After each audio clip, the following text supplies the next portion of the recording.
अभी ऑपरेशन सिंदूर में ब्रह्मोस मिसाइल की मार ने पाकिस्तान की कमर ही तोड़ के रख दी थी। ये लखनऊ में बन रही है। ये डिफेंस मैन्युफैक्चरिंग कॉरिडोर का एक प्रोडक्ट है और वहां पे जितने भी नौजवान लिए गए हैं ये सब यूपी के नौजवान हैं। कोई आईटीआई पास है, कोई पॉलिटेक्निक है, किसी ने इंजीनियरिंग किया है, वे सब यहां पे आज नौकरी प्राप्त कर रहे हैं। ब्रह्मोस और उससे एंकर यूनिट जितनी भी लगी हैं सब में उन्हें प्लेसमेंट का अवसर भी प्राप्त हुआ है। और वेलफेयर की स्कीम, आप कह रहे थे कि मुख्यमंत्री राहत कोष से जो पैसा मिलता था उसमें कोई भेदभाव नहीं होता था। मैं धन्यवाद दूंगा कि आपने स्वीकार किया। देर आई दुरुस्त है और हमने कभी नहीं किया। मैं पूछना चाहता हूं, क्या मकान देने में कोई भेदभाव हुआ है क्या? राशन देने में कोई भेदभाव हुआ है क्या? क्यों आप लोग रोकते हैं क्या? और ये माननीय सदस्य रोक भी नहीं सकते क्योंकि सूची इन्होंने नहीं बनाई है। 2011-12 में जो सेक्स सूची बनी है उसके साथ साथ हम लोगों ने उन गरीबों को भी जिसको आपने भेदभाव का शिकार बनाया था उनका नाम भी जोड़ करके और फिर ये वेलफेयर स्कीम का लाभ हम दे रहे हैं। भारतीय जनता पार्टी या सहयोगी दल का एक भी विधायक चेहरा देख करके योजनाओं का लाभ नहीं देता है। रसोई गैस का कनेक्शन हो, राशन हो, आयुष्मान का कार्ड हो। आयुष्मान के कार्ड में एक शिकायत मुझे जरूर मिलती है इधर से कि साहब 6 सदस्यों वालों को तो आयुष्मान मिल गया, उससे नीचे वाले क्या करेंगे? तो मैंने कहा आप भी 6 वाले बनिए। और सब ज्यादा खन्ना जी बोलते हैं।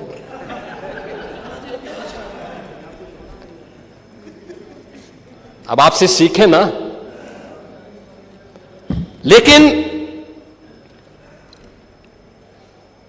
कभी नहीं भेदभाव हुआ है। और ऐसे ही सीएम रिलीफ फंड से पैसा देने में भी यह हमारे लिए पाप है, चेहरा देख करके योजनाओं का लाभ देना। उत्तर प्रदेश की 25 करोड़ की आबादी के कल्याण के लिए, उसकी सुरक्षा के लिए सरकार खड़ी है और बिना भेदभाव के योजनाओं का लाभ देगी। हाँ, उसमें भी दे रहे हैं। अभी त्वरित का पैसा इधर ही नहीं मिला तो उधर भी कहां से? सभी को मिलेगा, सभी को पैसा मिलेगा। और हमने तो पीडब्ल्यूडी में भी मांगा था। देखो पहली बार पाणी जी कह रहे थे समीक्षा की बात, नियमित रूप से समीक्षा होती है, एक एक विभाग की समीक्षा होती है, एक एक कार्यक्रम की समीक्षा होती है। हर जिले के अंदर वहां का जो सीनियर जनप्रतिनिधि है, माननीय सांसद या प्रभारी मंत्री हर महीने जिले के अंदर जाकर के बैठक लेता है। सीनियर जो मेंबर ऑफ पार्लियामेंट है वहां पर दिशा कमेटी के माध्यम से उन योजनाओं को कैसे इंप्लीमेंट करना है इसकी भी समीक्षा होती है। उनकी रिपोर्ट शासन में आती है, फिर उसको विभागीय स्तर पर आगे क्रियान्वयन किस रूप में होना है इसके बारे में भी कार्रवाई आगे बढ़ती है। पीडब्ल्यूडी की बैठक की पूरी कार्य योजना मैंने स्वयं अगस्त और सितंबर में माननीय विधायकों के साथ बैठक करके उस कार्य योजना को आगे बढ़ाने के लिए किया और उसी के अनुरूप हर एक विधानसभा क्षेत्र में सड़क के लिए, पुल के लिए और जो उसके अलग अलग मद हैं, मानते हैं जितनी डिमांड थी उसके अनुरूप पैसा नहीं जा पाया होगा, फेज वाइज जाएगा। लेकिन कोई भी 403 विधानसभा में कोई विधानसभा नहीं बचेगी जहां विकास का पैसा जिससे वंचित रह जाए। हर जगह जाएगा, अवश्य जाएगा और इसमें कोई भेदभाव किसी भी सदस्य के साथ नहीं है। हां, सीएम रिलीफ फंड में हम लोगों ने एक नया संशोधन जरूर किया है कि जिनके पास पहले से आयुष्मान कार्ड है वे आयुष्मान कार्ड का पहले उपयोग करें। पैसा कम बढ़ जाता है, जिलाधिकारी रिपोर्ट लगा के दें और उस पर हम सीएम रिलीफ फंड से पैसा देंगे। दूसरा, कुछ हॉस्पिटल से हमें कुछ हॉस्पिटल्स की ऐसी शिकायत हमें मिली थी कि इनके द्वारा गलत बिलिंग की जा रही है, उसमें हमें कार्रवाई करनी पड़ी थी। इन सब पे कार्रवाई हुई है, अन्यथा पैसे में कोई रोक टोक नहीं है। और उसमें जो भी सदस्य लिखता हो, इस पक्ष का हो, उस पक्ष का हो, उस पक्ष का हो, किसी भी पक्ष का हो, सबको पैसा मिला है, आगे भी पैसा मिलेगा, कोई इसमें संदेह नहीं होना चाहिए, क्योंकि गरीब के प्रति सरकार की संवेदना है। हर गरीब के प्रति सरकार उसी मजबूती के साथ खड़ी है। इस सरकार की वेलफेयर स्कीम का लाभ भी इसी प्रकार से बिना भेदभाव के प्राप्त हुआ है।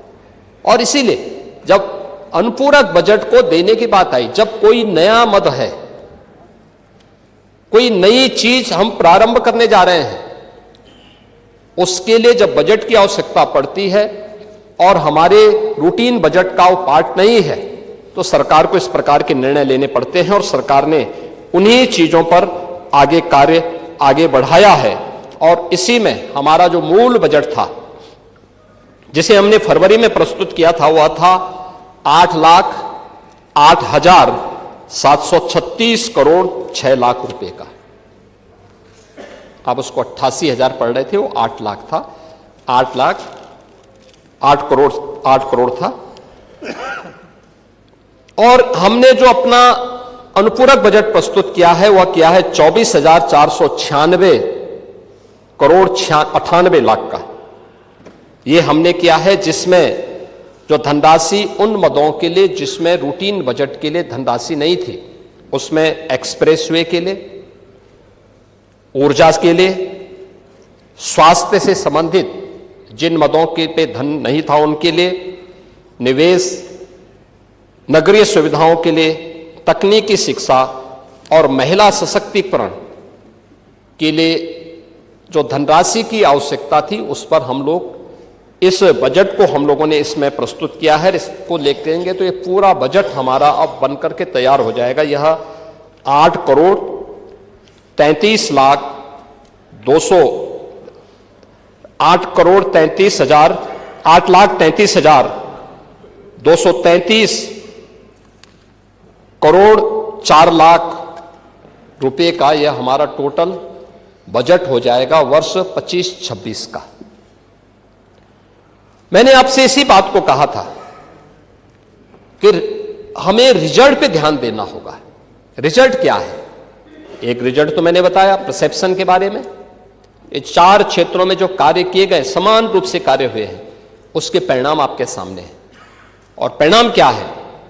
परिणाम ये है, उत्तर प्रदेश की अर्थव्यवस्था, आज जो हर व्यक्ति यूपी के अंदर निवेश करने के इच्छुक है, यूपी के बारे में अच्छी धारणा बनाए हुआ है, इसके पीछे उत्तर प्रदेश के अंदर हुए उन कार्यों की और डबल इंजन की सरकार की डबल स्पीड को अब वो यूपी के अंदर देख रहा है। परिणाम क्या है? आपने पॉलिसी पैरालिसिस के कारण यूपी को बीमारू राज्य बना दिया था। यूपी जैसा राज्य बीमार हो गया था, पहचान के संकट का मोहताज हो गया था। आज पॉलिसी पैरालिसिस नहीं है। आज हमारे पास 33 सेक्टोरल पॉलिसीज है, पिक एंड चूज नहीं है। इसमें आप आइए, निवेश करिए। सरकार के ये नियम हैं, सरकार इस पे इसके अनुरूप आपको ये सुविधा देगी। परिणाम है, यूपी के अंदर निवेश आ रहा है। यूपी देश के अंदर एक ड्रीम डेस्टिनेशन बना है इन्वेस्टमेंट का। इसके परिणाम स्वरूप बीमारू राज्य से उभर करके पिछले 5 वर्ष में यूपी अब रेवेन्यू सरप्लस स्टेट के रूप में अपने आप को स्थापित किया है। और जितना यूपी प्रोग्रेस किया है, आज देश के अंदर आर्थिक स्थिति में अन्य राज्यों की स्थिति यूपी से उतनी अच्छी नहीं जितनी यूपी आज है। ये प्रयास से होता है, शुद्ध नियत से होता है, स्पष्ट नीतियों से होता है। उन नीतियों को जमीनी धरातल पर उतारने की इच्छा शक्ति से होता है। और उन कारणों से आज सरकार ने इन चीजों को आगे बढ़ाया है। आज हमें इस बात पर प्रसन्नता होती है कि हमारी सरकार ने उत्तर प्रदेश के पर लगे हुए बीमारों के कलंक से हमने इसको यूपी को मुक्त किया है। आज यूपी बीमारू राज्य नहीं है। गत 5 वर्ष से रेवेन्यू सरप्लस स्टेट के रूप में आज यूपी मजबूती के साथ, दमदारी के साथ आगे बढ़ रहा है और डबल इंजन की, डबल स्पीड की सरकार भी पॉलिसी पैरालिसिस का शिकार नहीं है। हमारे पास अलग अलग सेक्टर की पॉलिसीज हैं।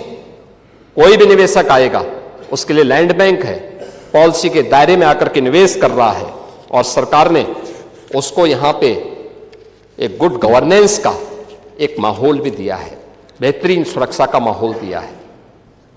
आज कोई गुंडा किसी इंडस्ट्रीज को फोन नहीं कर सकता, किसी व्यापारी से गुंडा टैक्स नहीं ले सकता, नहीं कर सकता। अगर करेगा तो उसको भी मालूम है कि इसके परिणाम क्या होंगे। कोई जानबूझ करके उलझेगा तो उसको ही मालूम है कि जानबूझ के उलझने का मतलब अब वह स्थिति नहीं है कि जब पुलिस आगे आगे दौड़ती थी और गुंडे उसको पीछे से दौड़ाते थे। अब वह यूपी नहीं है, अब ये वह यूपी है जो हर प्रदेशवासी को सुरक्षा की गारंटी तो देता है, लेकिन हर गुंडे को इसके लिए चेतावनी भी देता है कि सुधर जाओ, नहीं तो यमराज के यहां जाने के रास्ते भी खुले हुए हैं और यमराज का बुलावा आ जाएगा।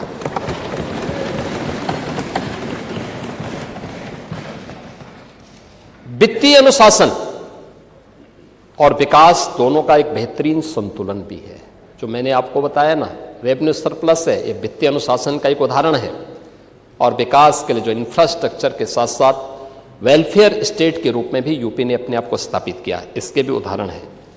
आज यूपी के अंदर अपराध और अपराधियों के प्रति जीरो टॉलरेंस की नीति का परिणाम क्या है? एक फेयरलेस बिजनेस,